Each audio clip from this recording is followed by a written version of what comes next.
Vamos a comenzar con la clase. Y para ello le pregunto yo a usted, ¿qué recuerda de la clase pasada? ¿Qué es lo que vimos?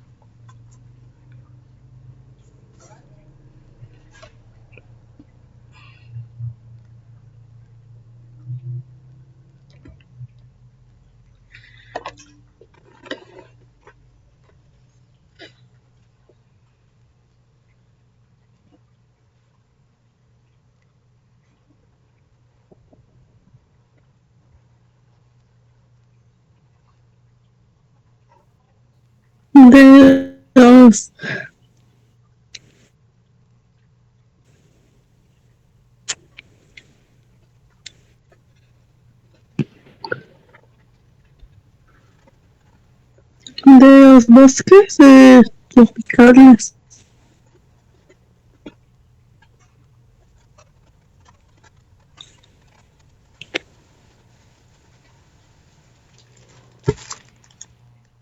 Ok, sí, vimos de los bosques tropicales.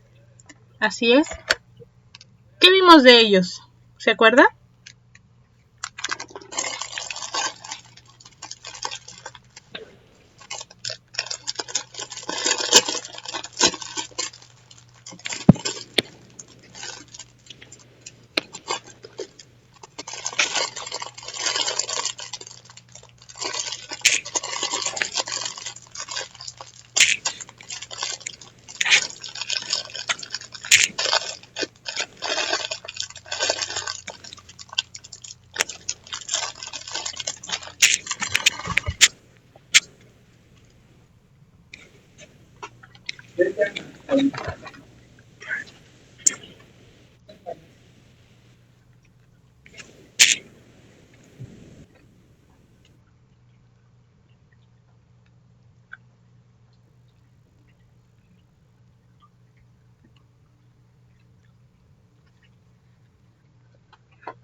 ¿Se acuerda, Albert? ¿Qué estábamos viendo de estos bosques?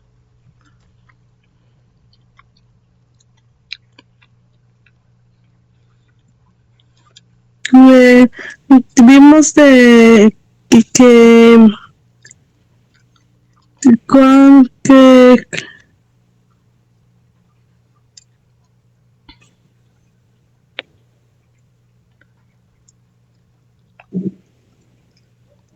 vimos de que cuánta vegetación hay.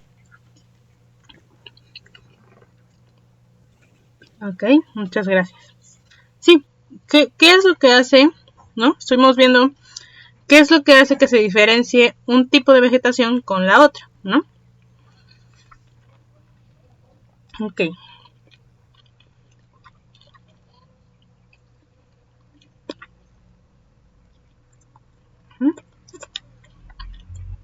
Entonces, en general, veíamos que el clima, principalmente, y de ello derivado la cantidad de agua que cae, y después la temperatura,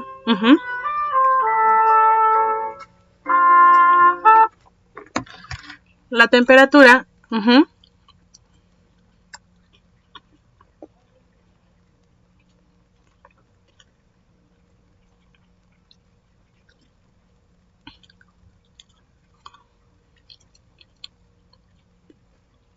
este,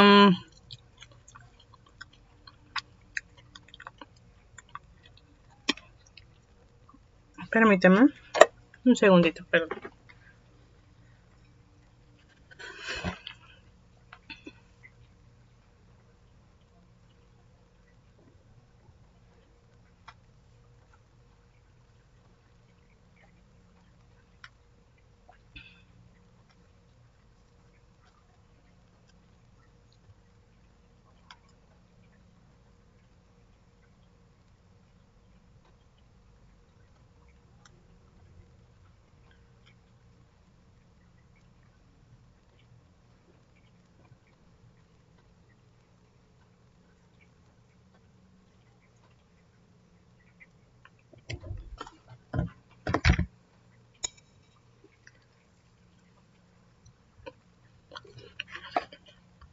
Ya, disculpen. Entonces, la cantidad de agua es de uno de los principales factores para el tipo de vegetación que vamos a encontrar, ¿no? De ahí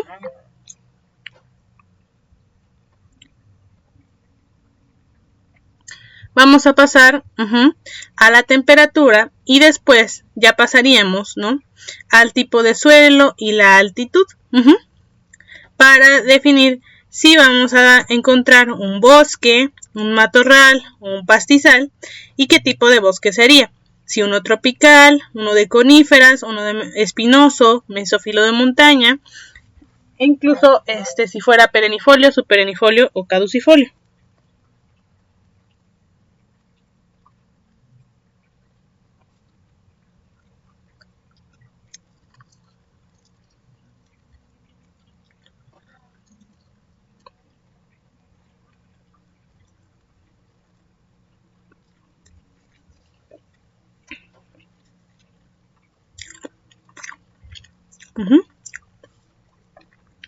Ok.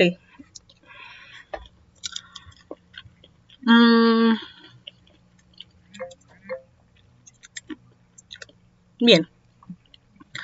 Y pues bueno, este es los tipos de vegetación que estuvimos viendo. Ok.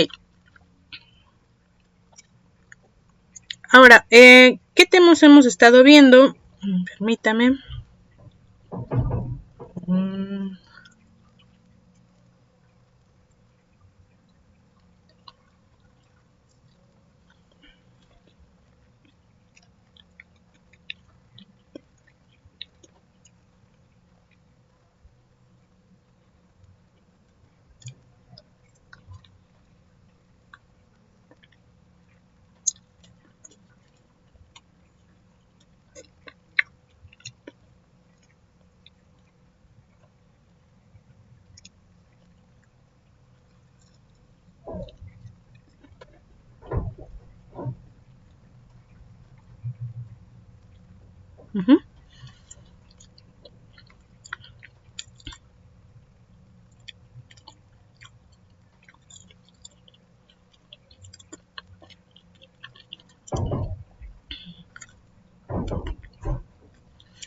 Hemos estado viendo sobre la biodiversidad en México, la vegetación en Oaxaca, bueno, y la diversidad, el clima, y la vegetación en México. Ahora, como estamos viendo los aspectos biofísicos del territorio, y desde que vamos en la parte de que México era un país megadiverso, estamos viendo que todo está conectado, tanto la parte biótica como la parte abiótica. Y también vemos que, pues bueno, los seres vivos, pues se encuentran en nuestro planeta, y nuestro planeta, el sistema del planeta, ¿no?, y más que nada el climático, pero bueno, el del planeta, consta de la atmósfera, la litosfera y la hidrosfera, ¿no? Y también de la biosfera.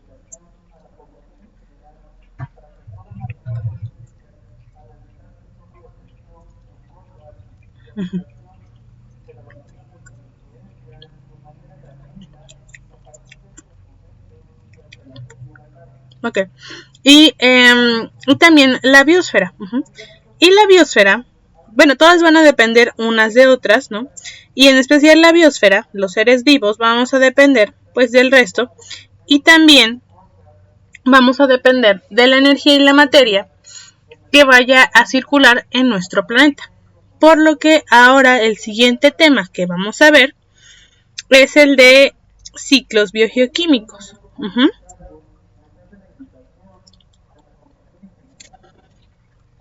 Ahora, le pregunto yo a usted, ¿qué es un ciclo? Cuando le dicen a usted ciclo, ¿en qué piensa? ¿Qué podría decir usted? ¿Cuál es el concepto de ciclo?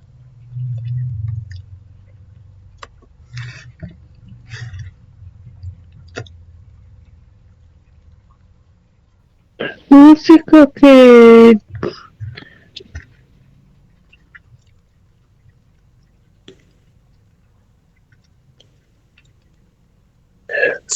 los ciclos de la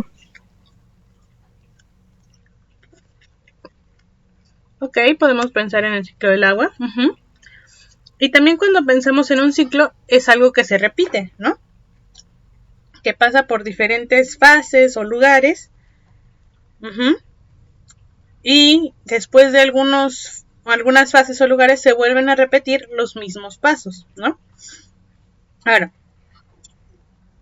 entonces, un ciclo, y bueno, lo biogeoquímico es una palabra pues básicamente compuesta, ¿no?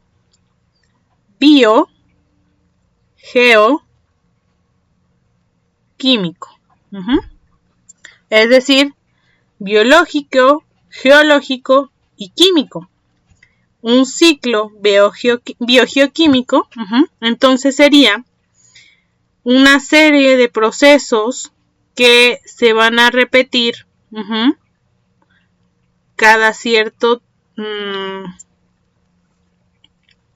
que se van a ir repitiendo en cuanto a los sistemas biológicos, geológicos y químicos. Es decir, de los elementos biológicos, geológicos y químicos, vamos a hablar de cómo se llevan a cabo los procesos de transformación de ellos y cómo vuelven a regresar a los mismos pasos del principio. Y bueno, aquí tenemos varios. Y es importante mencionar que los ciclos biogeoquímicos no son aislados. Es decir, que el ciclo del agua no va a ser solamente del agua, sino que en algún momento se va a encontrar con el del nitrógeno, con el del oxígeno, el del azufre, el fósforo, y entonces uno va a intervenir con otro. Entonces, si el ciclo del agua se ve alterado, los otros ciclos también se van a alterar. O si el ciclo del azufre y del nitrógeno se ven alterados, los otros ciclos también se van a alterar. Y pues eso puede perjudicar a nosotros los seres vivos. Bien, si recordamos nuestras primeras clases acerca de que México es un país megadiverso, podemos recordar, ¿no?, que los seres vivos estamos, hechos de átomos, todo lo que existe en nuestro planeta y fuera de nuestro planeta en el universo está hecho de átomos. Átomos de diferentes elementos, ¿no? Hidrógeno, oxígeno, azufre, fósforo, de todos los elementos de la tabla periódica, ¿no? Entonces, estos elementos van a estar representados cada uno como átomos, ¿no? Este puede ser un átomo ya sea de oxígeno, de hidrógeno, de nitrógeno, de carbono, de lo que sea, pero solamente va a ser de un solo elemento. Cuando estos elementos se juntan con otros elementos, un átomo se junta con otros, por lo menos con uno más, y son dos, puede ser del mismo tipo o de diferentes tipos, ¿no? Siempre y cuando sean compatibles para juntarse, se va a formar una molécula.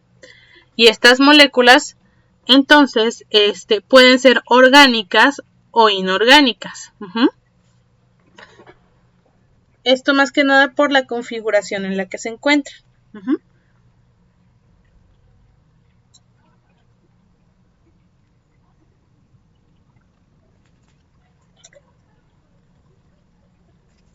¿Vamos bien hasta aquí, Arlet?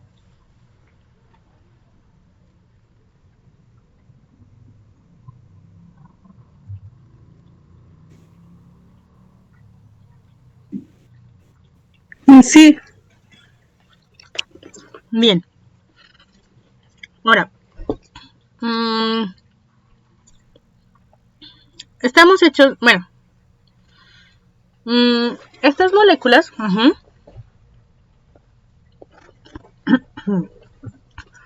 y algunos átomos, algunos tipos de moléculas y algunos átomos pueden formar moléculas más grandes, más complejas, que pueden formar parte de un ser vivo. Por ejemplo,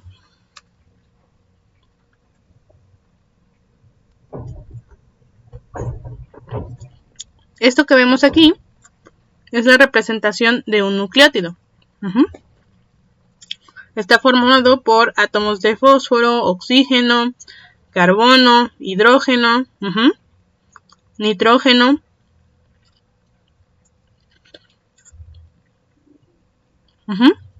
porque está formado por un grupo fosfato que tiene fósforo, una base de nitrógeno que tiene nitrógeno y otros elementos, claro, y una azúcar pentosa que se llama ribosa.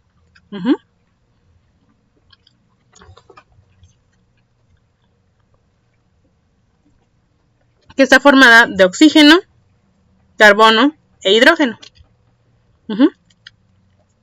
Y estos nucleótidos van a formar cada una de las partes de nuestro ADN y ARN. Y hay diferentes tipos, ¿no? Citosina, guanina, adenina, uracilo para el ARN y la tiamina para el ADN. Y bueno, por la estructura que tienen y los átomos que tienen, etcétera, las propiedades que tienen, pues bueno, en el caso del ARN es la mitad del ADN. Y aquí tiene una doble hélice. Aquí nada más tiene una. Aquí tiene una doble hélice. Y hace que tengan conexiones especiales que en algún momento llevan a formar una célula viva a la base de los seres vivos. Que pues bueno, son seres vivos. Y estos a su vez, bueno, van a formar a la biosfera del planeta, ¿no? Y van a interferir en ella. Bueno, a hacer acción en ella, ¿no? Bien, de estos elementos de los seres vivos, de estos átomos, los principales, o mayormente suelen ser átomos de carbono, seguidos de hidrógeno, luego oxígeno, luego nitrógeno, luego fósforo y finalmente azufre, ¿no? Claro que tenemos otros elementos que forman a los seres humanos, a los animales, a los seres vivos en general, como el calcio, el zinc, entre otros, ¿no? Pero los principales, pero esos se encuentran en cantidades muy pequeñas, ¿no? Las principales son estos 6 componentes, ¿no? Y además, así como vemos el orden, es la cantidad que tenemos. Es decir, el carbono es lo que más tenemos. El hidrógeno también tenemos mucho, pero tenemos menos que el carbono, pero más que el oxígeno. El oxígeno tenemos menos que el hidrógeno y el carbono, pero más que el nitrógeno. Y así sucesivamente. Bien.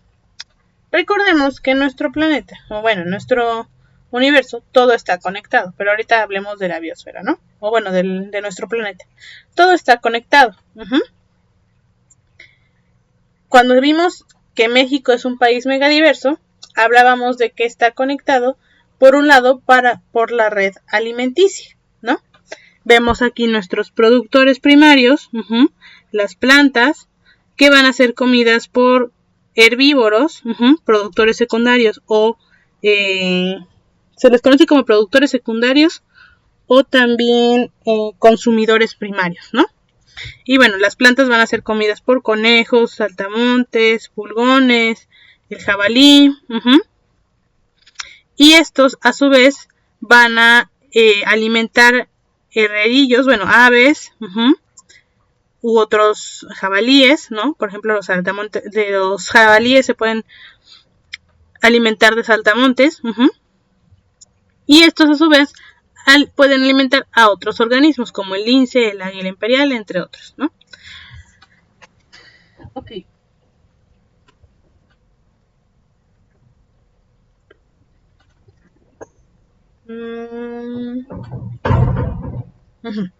Y bueno, todos estos animalitos, así como nosotros sabemos que los seres humanos lo hacen, además de alimentarse, pues todo lo que entra tiene que salir, ¿no?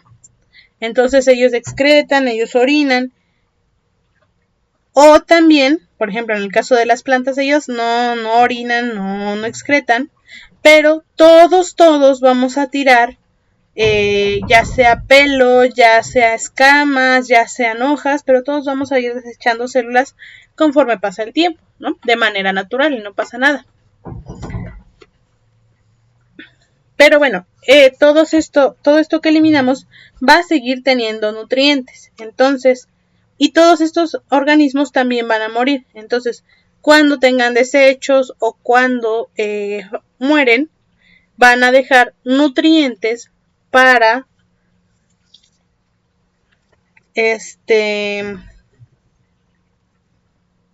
para que vuelvan a ser reabsorbidos, ¿no? Por los productores primarios, y continuemos con el ciclo. Entonces, todo está conectado en cuanto a los seres vivos, pero también está conectado en los no vivos, ¿no? En nuestro planeta los factores no vivos también están conectados, ya sea con otros factores no vivos o con los mismos factores vivos.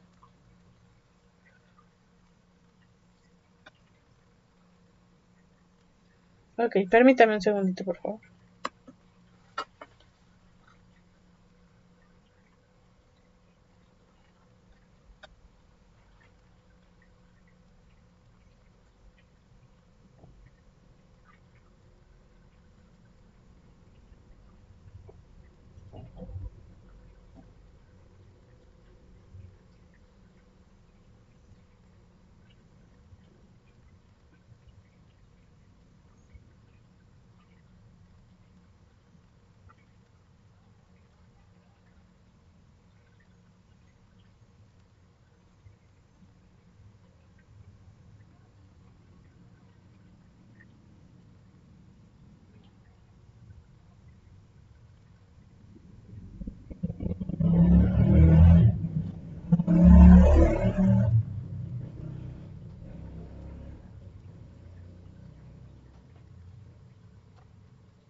Ya, muchas gracias por su paciencia. Entonces, ¿qué son los ciclos biogeoquímicos y por qué son importantes? ¿No? Los ciclos biogeoquímicos van a ser la forma en cómo un elemento o compuesto se va a mover entre sus diversas formas y lugares, ya sea que sean vivos, lugares vivos o no vivos. Y por sus formas, me refiero a variedad de formas químicas, moléculas orgánicas, como lo son, y bueno, las principales son las moléculas orgánicas, como son carbono, nitrógeno, hidrógeno, oxígeno, fósforo y azufre, que son las que vamos a ver más adelante. Ok. Nosotros los seres vivos estamos formados principalmente por estos elementos, y se pueden almacenar por largo estos elementos,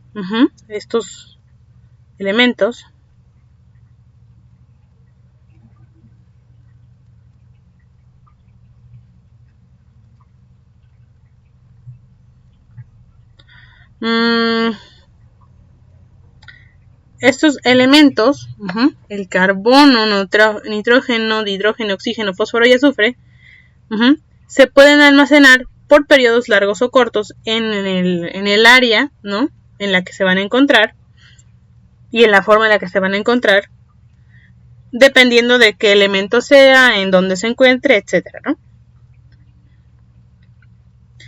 Y el cambio en ellos va a deberse a los procesos geológicos y también a la interacción de los organismos. Cada elemento tiene su propia ruta, pero no suceden de forma aislada. Es decir, el nitrógeno tiene su ruta, el oxígeno la suya, el fósforo la suya, pero no ocurre nada más el puro nitrógeno con sus cambios, sino que a veces va a tener cambios junto con, o se va a encontrar, como le decía, con el del agua o con el de azufre, etcétera, etcétera.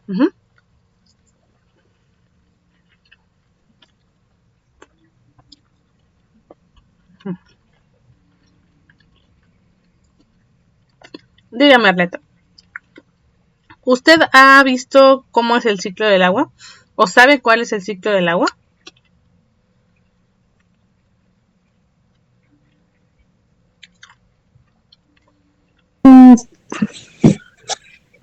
Sí. Ok. Ahora, ¿cuál es el ciclo del agua? ¿Me lo puede resumir? Solamente decirme cómo ocurre.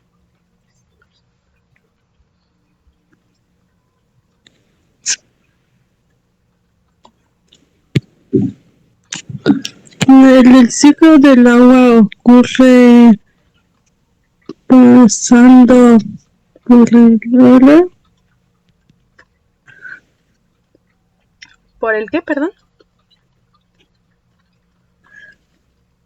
Por el lugar. Ok. Por el mar. ¿Dónde más podemos encontrar el agua?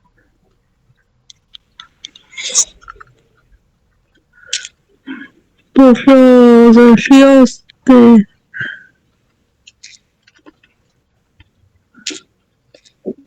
Ok. En los ríos también.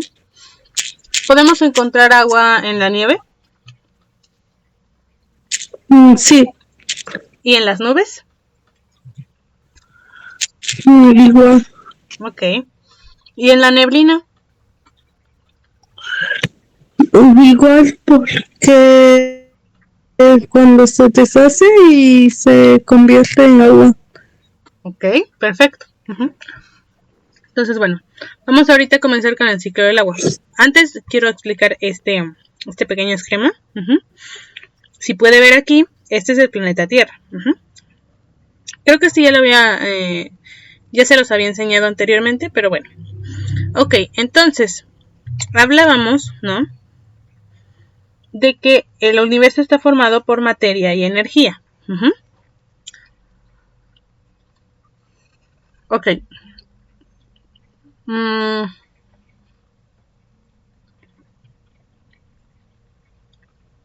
en nuestro planeta. Y bueno, tanto la materia como la energía no se crean ni se destruyen. Solo se van a transformar.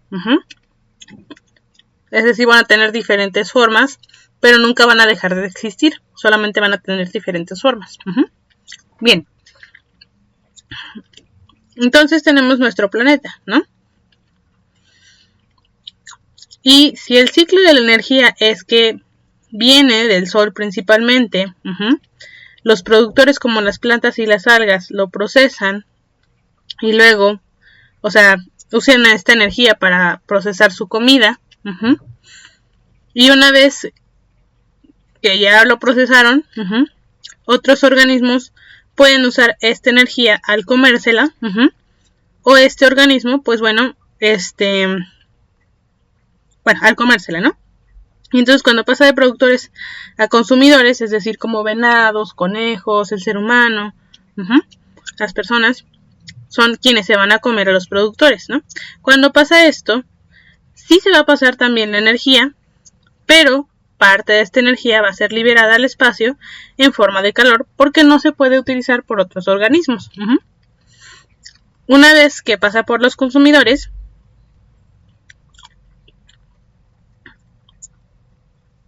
va a pasar a los descomponedores, o directamente de los productores puede pasar a los descomponedores, ¿no?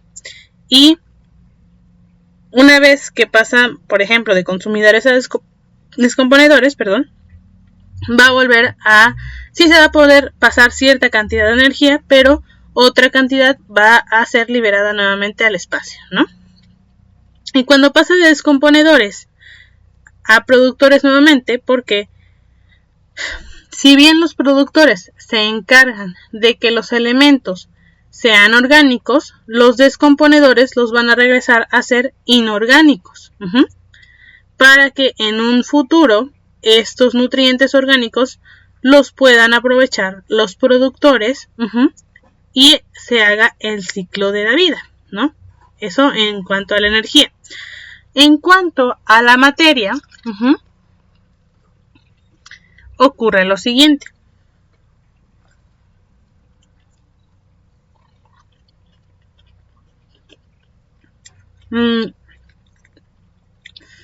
Va a circular la materia va a venir, se va a quedar generalmente en nuestro planeta. Es decir, casi no llega materia del exterior del espacio, ni esta materia sale al espacio, ¿no? Son ocasiones raras. Entonces, todo de lo que estamos hechos, de lo que está hecho nuestra mesa, nuestra silla, nuestro celular, computadora, nuestros seres queridos, los animales, etcétera, van a venir de lo que ya existía, de los elementos o la materia que existía en la Tierra. Entonces, todo lo que existe, cosas vivas y cosas no vivas, todo lo que conocemos va a venir de los elementos de la materia que hay en nuestro planeta Tierra. Y va a ser transformada, ya sea por cosas no vivas, como que se mueva un volcán, se abra la Tierra, haya mucho calor, etcétera, como por los seres vivos, ¿no? Que van a pasar de productores a consumidores, de consumidores a descomponedores, y luego pasamos a la reserva de nutrientes para que vuelvan a ser consumidos por los productores. Si nos damos cuenta en este mapita, en este esquema,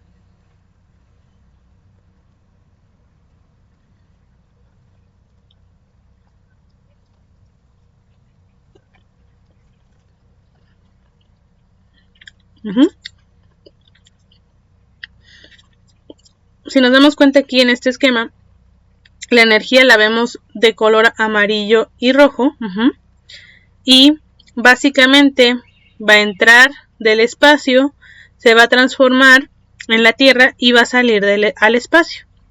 Mientras que la materia se va a mantener, en estas flechas verdes, solamente en el planeta. No va a salir, no. va a mantenerse en nuestro planeta. Bien.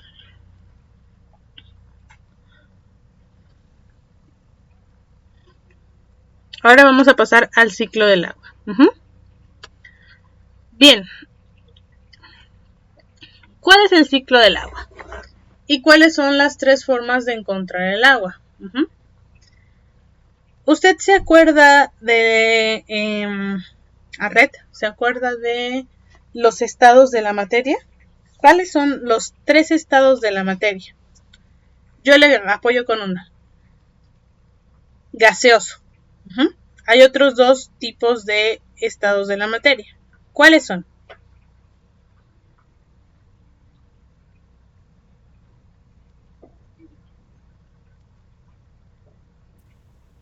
Gaseoso, sólido y...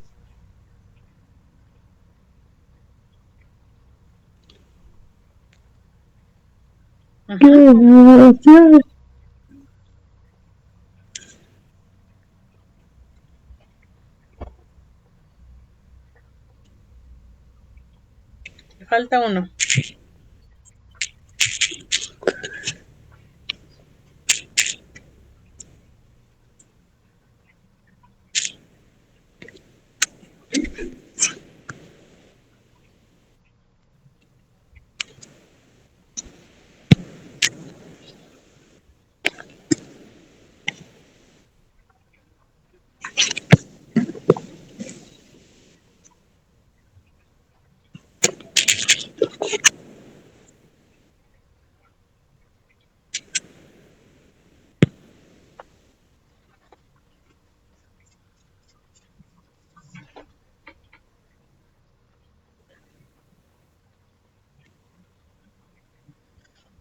¿No se acuerda? ¿Quiere que le ayude?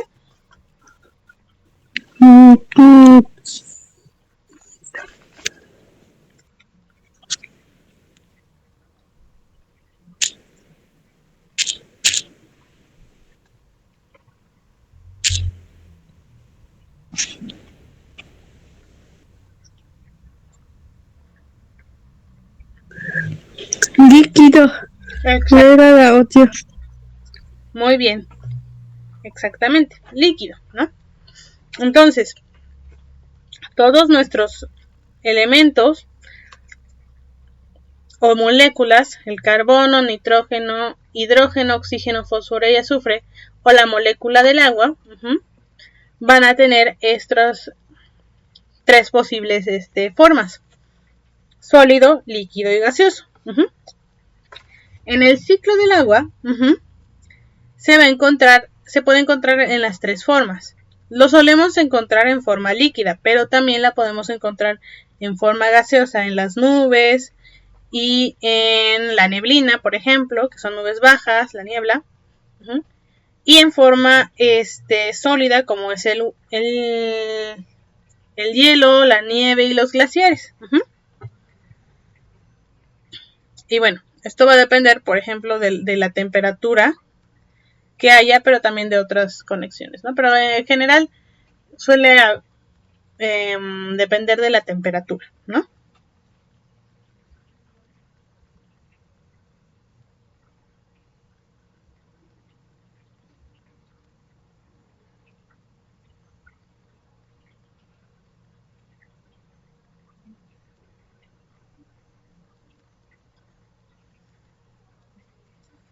Ok, disculpe, déjeme voy por un poquito de agua.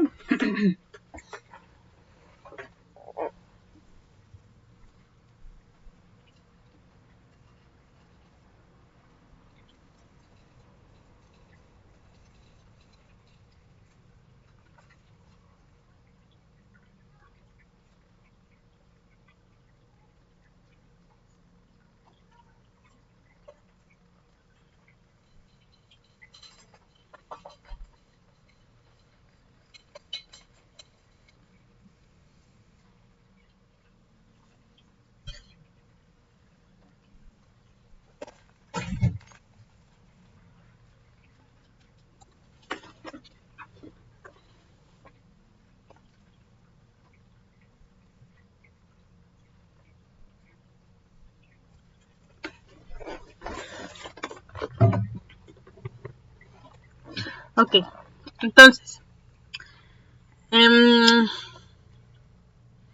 ok, tenemos al ciclo del agua, ¿no? Como es un ciclo, no hay una parte específica en la que empiece este ciclo, ¿no? Pero generalmente decimos que empieza en el océano, nada más para poderlo entender. Pero puede decirse que empieza en el océano, o en el lago, o en la niebla, o en el hielo, o en el agua subterránea. Puede iniciar en cualquier lugar, ¿no? Ok, entonces tenemos el agua de los océanos en estado líquido, ¿no? Tenemos aquí entonces los océanos con agua, y entonces en la superficie, cuando hace mucho calor o el calor suficiente, esta superficie se empieza a evaporar, sube de temperatura, y el líquido se convierte en gas. ¿No? En gas.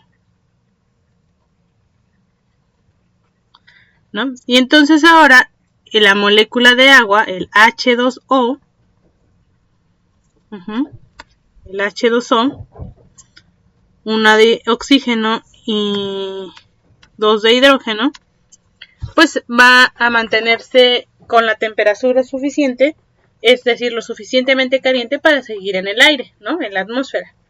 Pero conforme se va haciendo más frío, etcétera, en cuanto hace más frío se empieza a condensar. ¿Qué significa eso?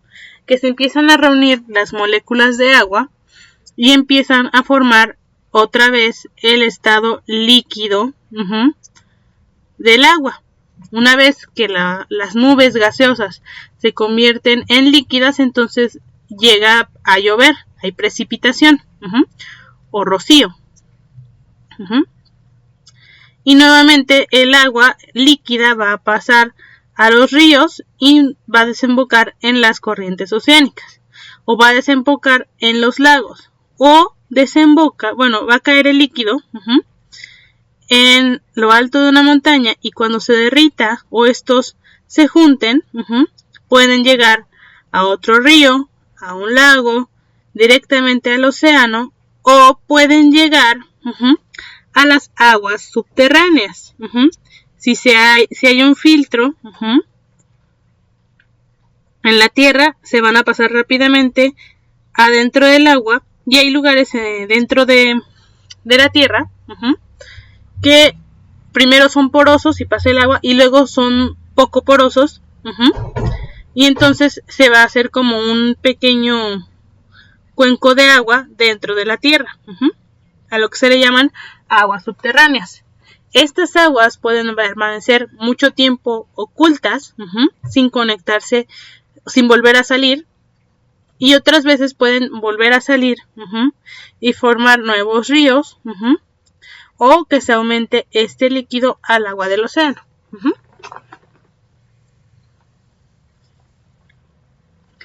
Bien,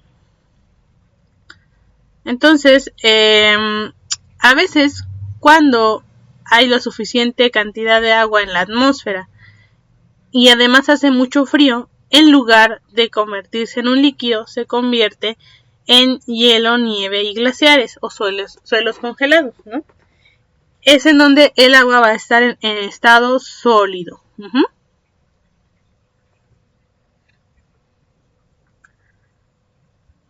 Para que cuando haga más calor, va a volver al estado líquido y a veces al estado gaseoso.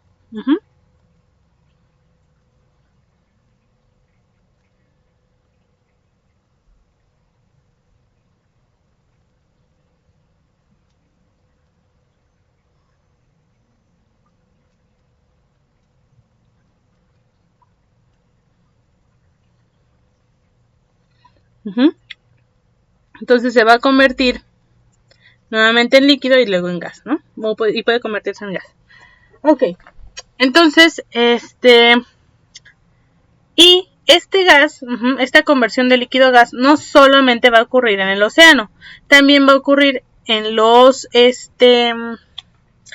ríos, en los lagos, e incluso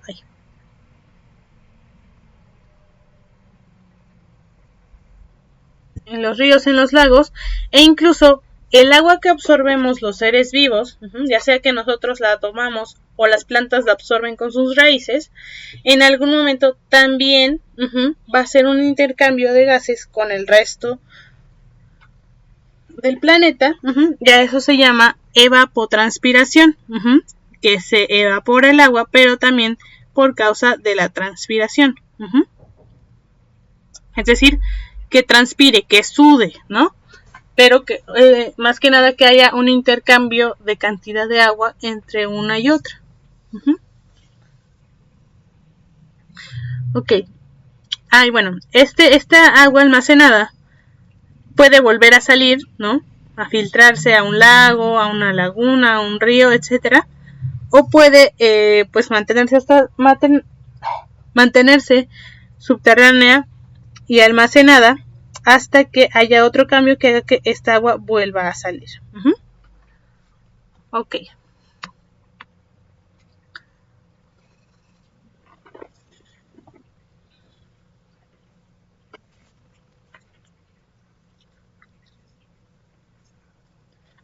Bien.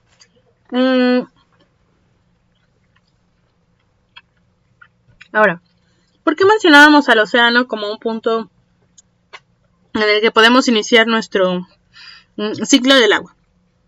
Bueno, más que nada porque es muy representativo del agua que existe.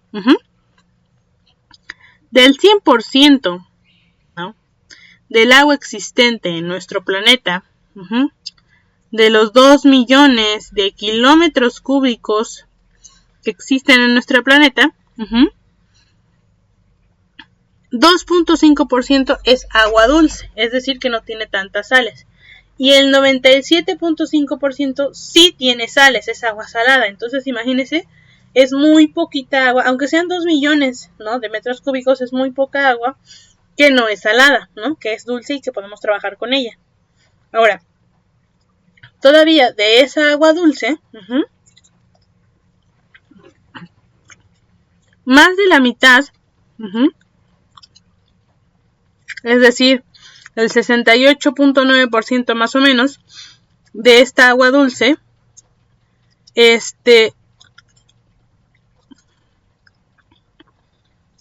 son glaciares y nieves permanentes, en lugares muy fríos donde, pues bueno, no se llega a derretir y luego evaporar.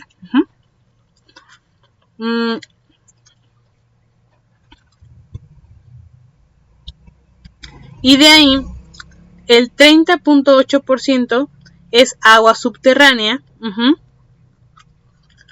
como la veíamos aquí, como esta de acá.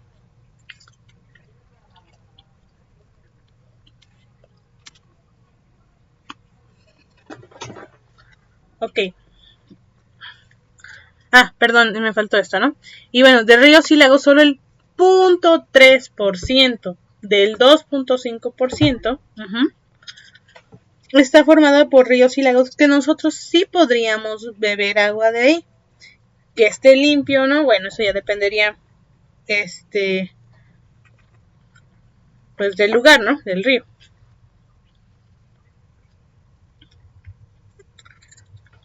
Ahora,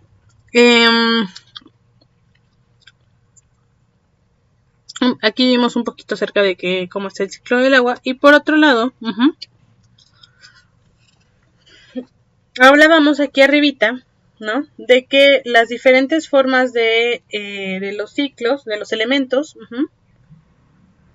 se encuentran en diferentes lugares, ya sean vivos o no vivos.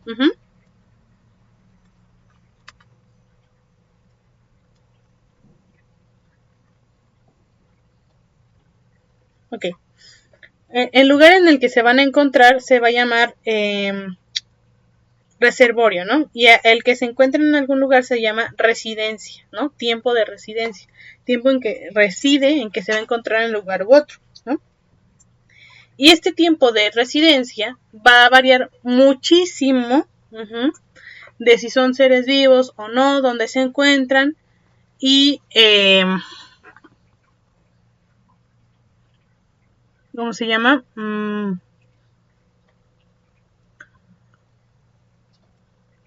Pues sí, de esto, ¿no? Del movimiento. Entonces, tenemos aquí una grafiquita, bueno, perdón, una tablita que nos va a representar lo siguiente.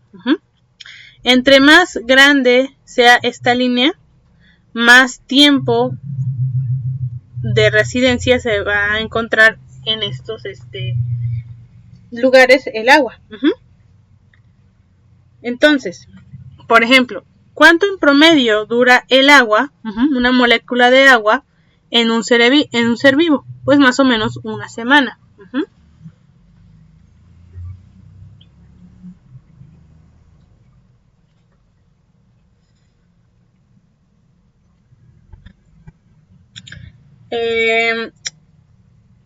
Y bueno, cuando yo hablo de cuánto tiempo tarda en recambiarse la residencia, se refiere a que todas las moléculas de agua sean reemplazadas por otras moléculas de agua.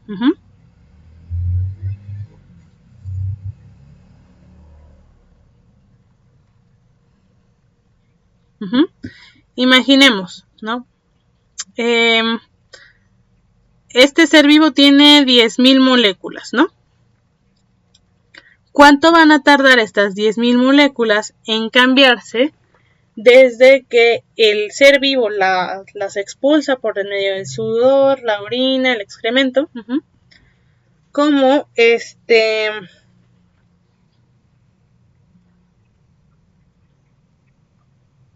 en cuánto tiempo la expulsa y en cuánto tiempo necesita para consumir lo necesario y que se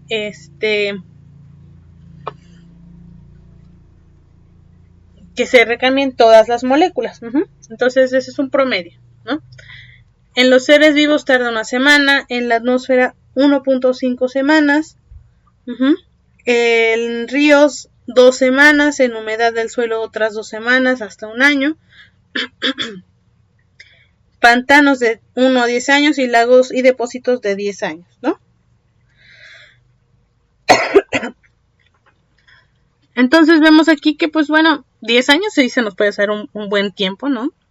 Pero si lo comparamos con el tiempo de reserva de estos otros, nos podemos dar cuenta que no es tanto, ¿no? Por ejemplo,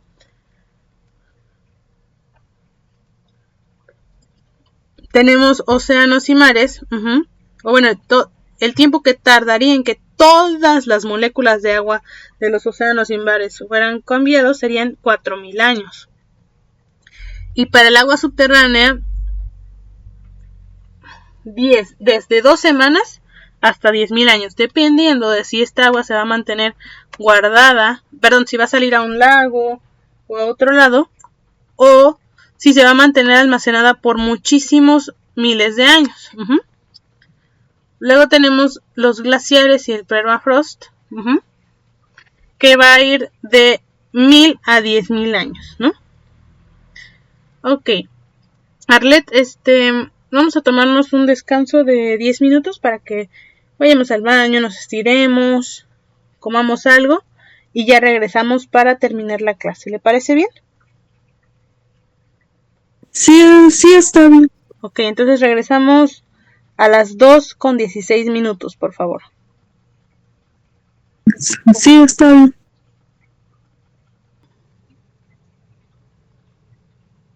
Bueno, ¿me escucha Arlet? Sí. Ah, qué bien. Ya estamos de regreso entonces.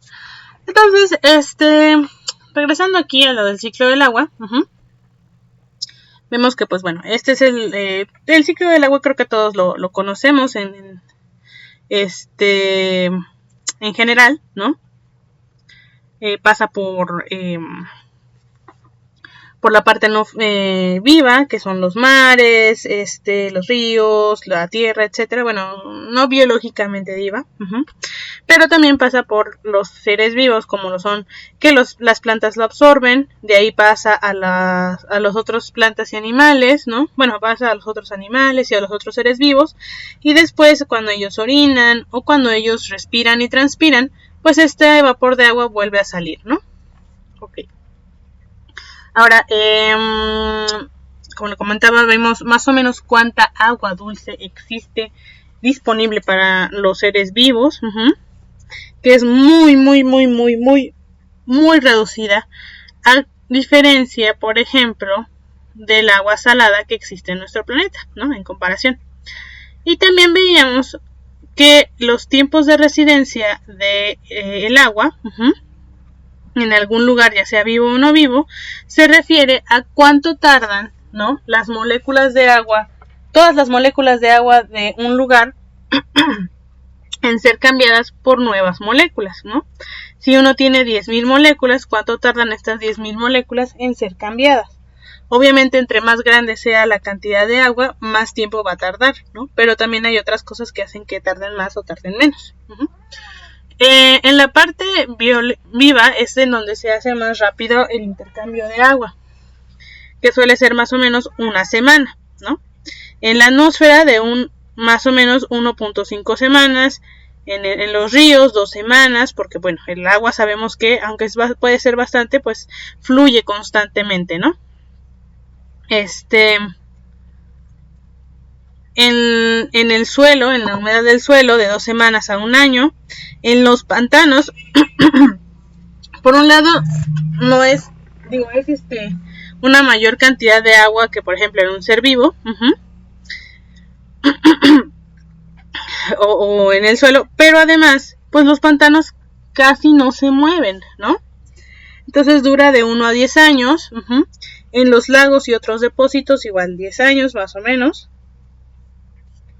Y luego nos vamos a las ligas grandes, por decirlo así, donde los océanos y mares, es decir, lo que está más pegado a los continentes, son 4.000 años. Luego el agua subterránea, bueno, los mares son lo que está más pegado a los continentes, y los océanos, pues el resto, ¿no? Ahí pueden ser 4.000 años. ¿Por qué? Porque si bien el agua de hasta afuera, de la superficie, se evapora rápido, recordemos que tenemos corrientes oceánicas superficiales, que son las que van a ser más cálidas y se van a cambiar rápido, y las profundas, ¿no? Las corrientes profundas, donde pues bueno, el agua va a tardar mucho más en moverse. Pero bueno, no es imposible, entonces pueden ser más o menos unos 4.000 años.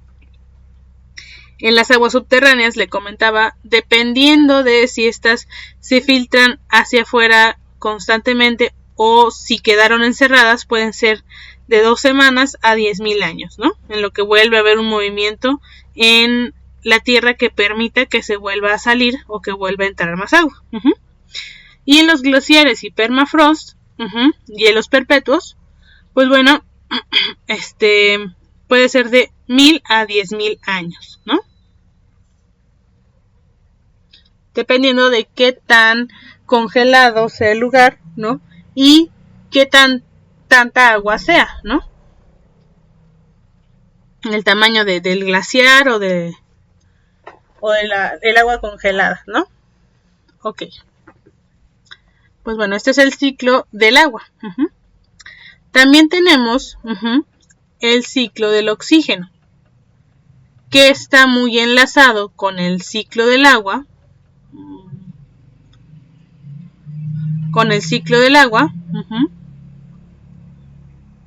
Pero también con el del hidrógeno y el del carbono y del nitrógeno y de todos los demás ciclos, ¿no? Por eso aquí ponen un apartado muy pequeñito, pero bueno, en sí el oxígeno generalmente pasa de la atmósfera a la biosfera y de la biosfera a la litosfera, dentro de la Tierra, de las capas de la Tierra. Entonces, en la atmósfera, el oxígeno, o la mayor parte de todo el oxígeno existente en nuestro planeta, en la atmósfera solamente se encuentra el 0.5%. en los seres vivos se encuentra el 0.01% de todo el agua existente, de todo el oxígeno existente en nuestro planeta. Y en la litosfera, es decir, en una de las capas de la Tierra, la más superficial, se encuentra el 99.5% del oxígeno. ¿Qué quiere decir esto? Que casi todo el oxígeno existente en nuestro planeta se encuentra en la Tierra, es decir, en la parte terrestre de nuestro planeta, enterrado básicamente. Pero no es oxígeno gaseoso, no es oxígeno que nosotros respiremos, es otro tipo de oxígeno. Es oxígeno que sí es el mismo átomo, pero no lo podemos respirar porque no está en una molécula que se pueda respirar.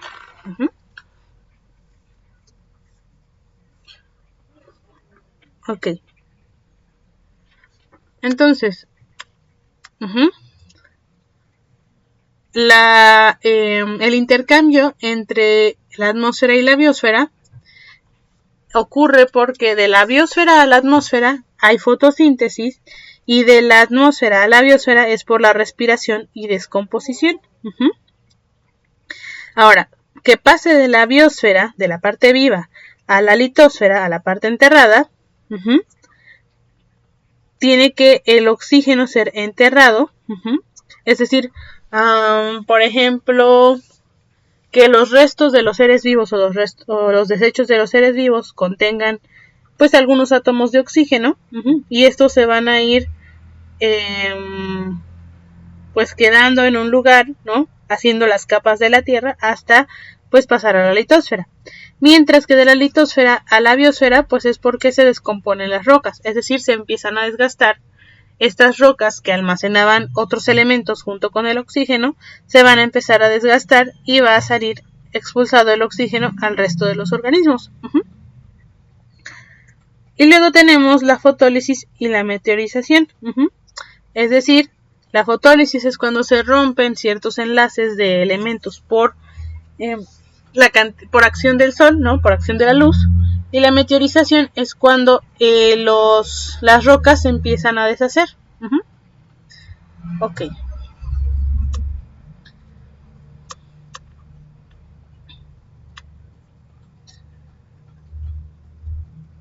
¿Tiene alguna pregunta hasta el momento, Arlet? ¿Comentario?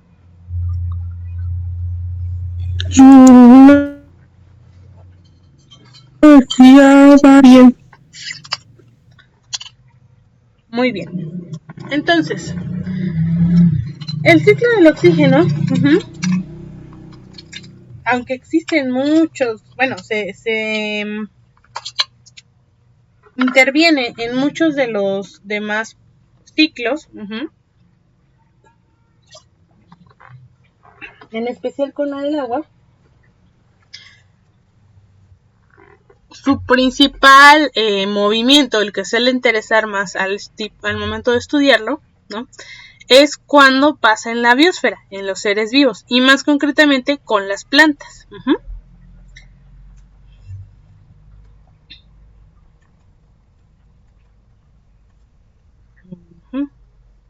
Okay. Con las plantas.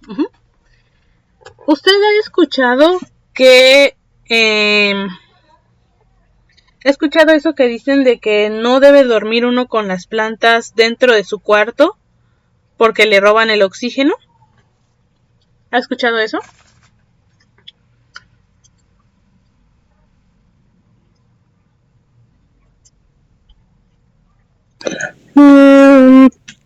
Sí. Y uno dice, pero ¿cómo si las plantas dan oxígeno? Bueno,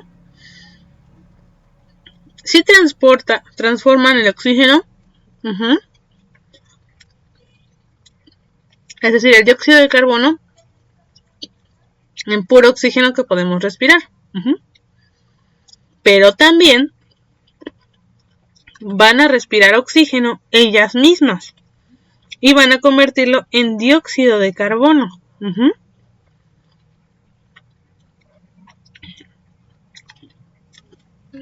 Y bueno, esto tiene que ver con con el proceso, por ejemplo, de la fotosíntesis, ¿no? ¿Y por qué dicen que de noche y no de día? Bien, porque de día, aparte de consumir oxígeno, también lo va a liberar. Y en la noche solamente va a consumir oxígeno. A esto se le llama fase oscura y fase luminosa de la fotosíntesis. Y no significa que, como le decía, la fase oscura, que es cuando consumen oxígeno, solamente ocurre en la noche. Ocurre todo el tiempo, pero la fase luminosa solamente ocurre cuando hay sol.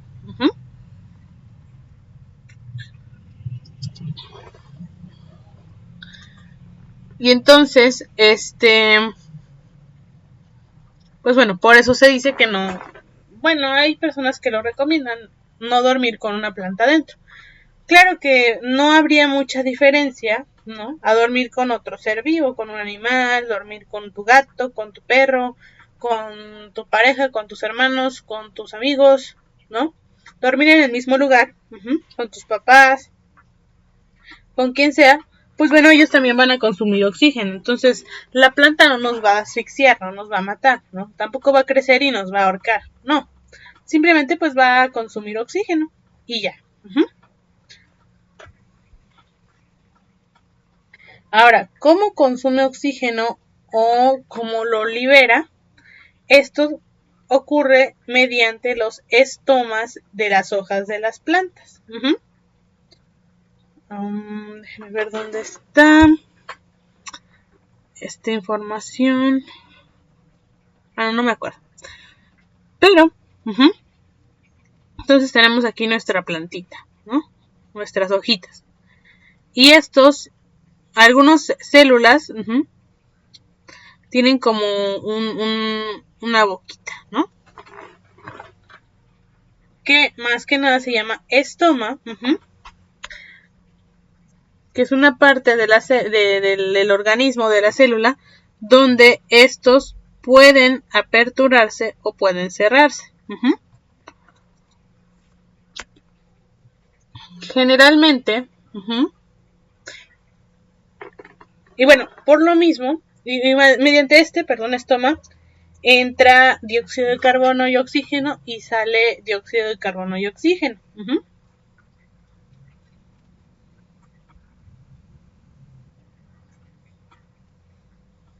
Hay plantas que los mantienen abiertos todo el tiempo, y hay plantas que necesitan cerrarlo o abrirlo dependiendo de la temporada, ¿no? Y de lo que haya más. Porque igual si se sobrealimenta, pues le puede hacer daño. Ok.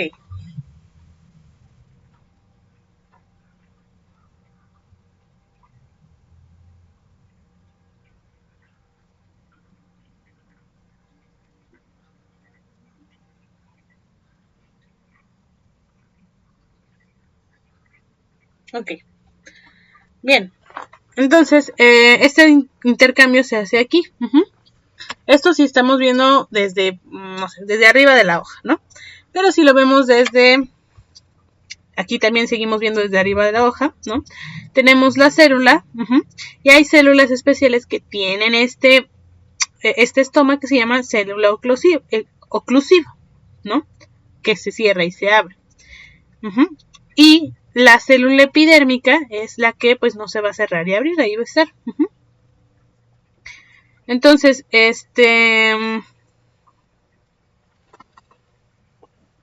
a través de este agujero vemos que se intercambia agua, oxígeno y dióxido de carbono.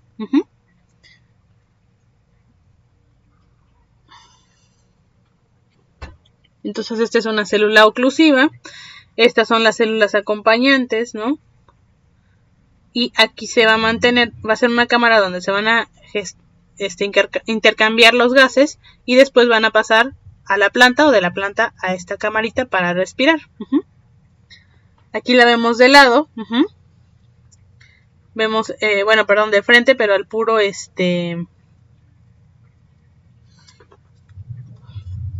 la pura célula oclusiva. Y vemos aquí, está parcialmente cerrado, o parcialmente abierto, o completamente abierto.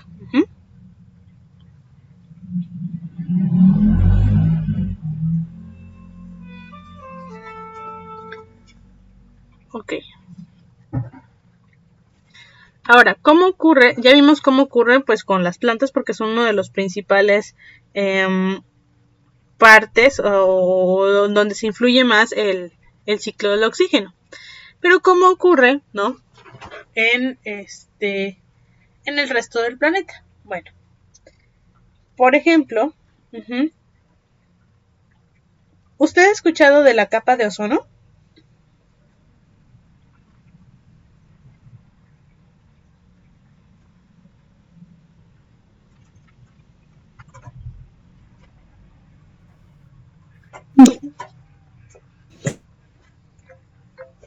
Perdón. Ajá. Repetir todo eso, no escuché. Sí, que sí ha escuchado sobre la capa de ozono. ¿Sabe qué es o ha escuchado de ella? No. ¿No? ¿O había escuchado que la capa de ozono protege al planeta o a los seres vivos de los rayos del sol, de los rayos ultravioleta del sol, los que nos podrían hacer daño? ¿Había escuchado de eso? No. Ok, bueno, bien. Entonces vamos primero a capas de la atmósfera.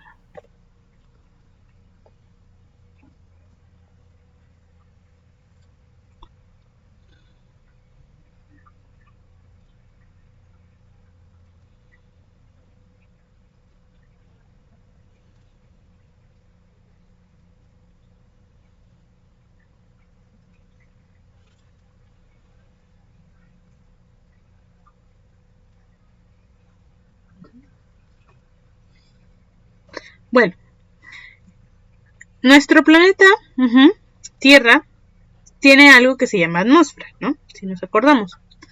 Donde pues está el aire que respiramos, por donde van los aviones, y después saliendo de ella, pues ya nos encontramos con la exósfera, que va a ser pues pues la parte del espacio, ¿no? Gracias a la atmósfera podemos respirar, vivir aquí, tener un clima, etcétera, ¿no? Bien, la atmósfera tiene diferentes capas, y la primera es la troposfera, ¿no? Donde pues estamos ahorita, respiramos, etcétera, ¿no? Y está formado por algunos elementos. Luego tenemos la capa de ozono. La capa de ozono, el ozono es representada como 3 moléculas de oxígeno juntas, ¿no? Y esta capa va a evitar que los rayos del sol, porque el sol emite muchísimos rayos, muchísimas cantidades de rayos, ¿no? Pero no todas llegan hasta el planeta Tierra y no todas atraviesan todas las capas de la Tierra. La capa de ozono evita que muchos de los rayos que sí llegan a la Tierra, al planeta, pero que también son dañinos, lleguen a atravesarla y nos hagan daño a nosotros. Usted tiene 18 años, ¿verdad, Arlet? Sí. Es decir, que usted nació en el 2006. Sí, así es. Ok, bien. Unos 6, 10 años antes, se tenía la tendencia, 10 años antes de que usted naciera, había una tendencia en la que se usaban muchos sprays, ¿no? Muchos no el refresco, ¿no?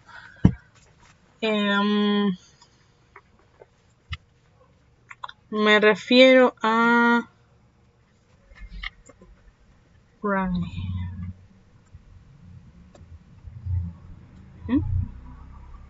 muchos sprays, ¿no? Estas latas donde pues podemos rociar algo en forma gaseosa o líquida, ¿no? Bien, antes estos sprays, ¿no? Tenían algunos compuestos químicos que iban haciendo que esta capa se deshiciera y entonces estos rayos que rebotaban y ya no entraban, ahora sí empezaran a pasar al planeta Tierra. Y esto provocaba que esta apertura provocaba que muchas personas tuvieran problemas de cáncer en la piel, etcétera, ¿no? A veces eran en sprays, a veces eran algunos compuestos que usaban algunos refrigeradores, ¿no? Con congelador, etcétera, ¿no? ¿Qué se hizo? Bueno, al darse cuenta el ser humano de que el problema que estaba causando, se prohibió el uso de sprays, y ahorita poco a poco se ha ido recuperando esta capa de ozono. Bien, entonces, el oxígeno forma la capa de ozono, porque como le comentaba, es el ozono, la capa de ozono, o bueno, el ozono, son 3 moléculas de oxígeno, digo 3 átomos de oxígeno juntos. Entonces, vemos aquí la radiación ultravioleta de alta energía que no va a atravesar la capa de ozono y nos va a proteger. Aquí vamos a tener un poco de oxígeno. A veces también va a haber oxígeno en el resto de la atmósfera, ya sea en forma de oxígeno 2, de agua, de molécula de agua, o en otro tipo de moléculas, ¿no? Este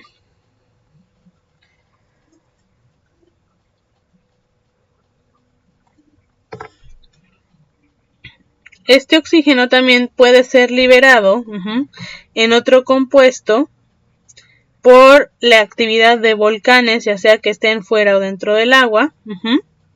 También va a producir dióxido de carbono, que va a tener oxígeno también. Y bueno, en algún momento puede regresar a los sedimentos, mediante los sedimentos, ¿no? Las capas de organismos que ya no están, van a formar el suelo, y después, cuando haya muchísimas capas, como hasta por acá, lo de hasta abajo va a sentir mucha presión y se va a empezar a hacer compacto, más duro, y pues bueno, ahí se va a contener el oxígeno también. Bueno, y aquí también vemos, ¿no?, cómo es el ciclo del oxígeno en los seres vivos. Tenemos nuestra capa de ozono, que tiene un intercambio con el oxígeno en la atmósfera, agua y otros compuestos químicos, y que intercambia con el oxígeno en agua y dióxido de carbono. Luego tenemos la respiración, donde hay un intercambio entre las plantas y animales y el ambiente. Las plantas tienen un propio intercambio de oxígeno con ellas mismas y con la atmósfera. Ok. Vamos a dejar hasta aquí la clase, Arlet. Disculpa, tengo que interrumpirla un poquito antes. Hay unos documentos que se necesitan enviar, pero pues bueno, ya avanzamos con qué es un ciclo biogeoquímico y por qué es importante, el ciclo del agua y el ciclo del oxígeno. La próxima clase vamos a ver el ciclo del carbono, el del nitrógeno, el del fósforo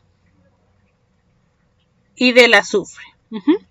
¿Tiene alguna pregunta hasta el momento, Arlet?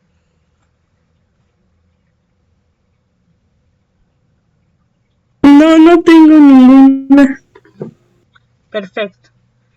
Bueno, pues entonces le agradezco su presencia en la clase y su participación. Espero que tenga una excelente tarde y fin de semana. Y nos vemos la próxima clase, ¿sale?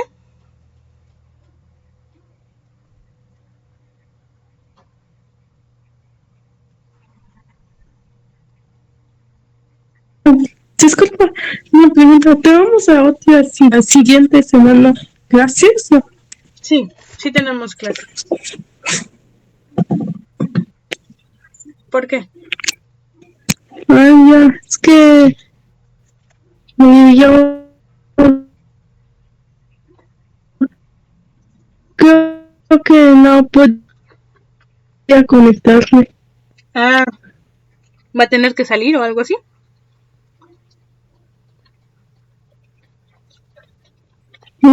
Sí, es que